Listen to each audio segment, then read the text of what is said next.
Anaemia. Anaemia হলো রক্তশূন্যতা বা যাদের ব্লাডে হিমোগ্লোবিন লেভেল কম থাকে বা আরবিসি রেড ব্লাড সেল কম থাকে তাদেরকে আমরা এনিমিয়া বলি। তো এই এনিমিয়া হলে নর্মালি কি কি লক্ষণ হয়? এনিমিয়ার লক্ষণগুলো হলো এনিমিয়া হলো রক্তশূন্যতা অর্থাৎ রক্ত কম থাকা, অর্থাৎ হিমোগ্লোবিন লেভেল যদি কারো দেখা যায় যে 10-এর নিচে নেমে আসে তখন আমরা তাকে এনিমিক পেশেন্ট বলি। এবং যদি হিমোগ্লোবিন লেভেল 12-র উপরে থাকে তাহলে সেটা স্ট্যান্ডার্ডকে ধরি।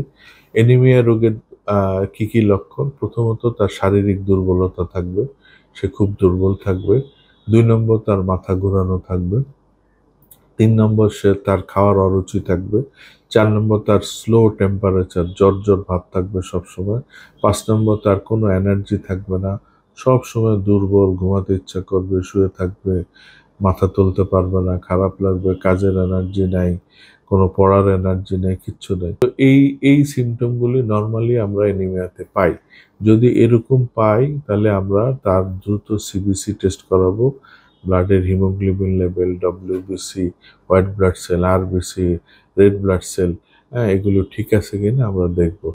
যদি আমরা দেখি রোগী এনিমিক পেশেন্ট তাহলে আমরা এনিমিয়ার চিকিৎসা দিই।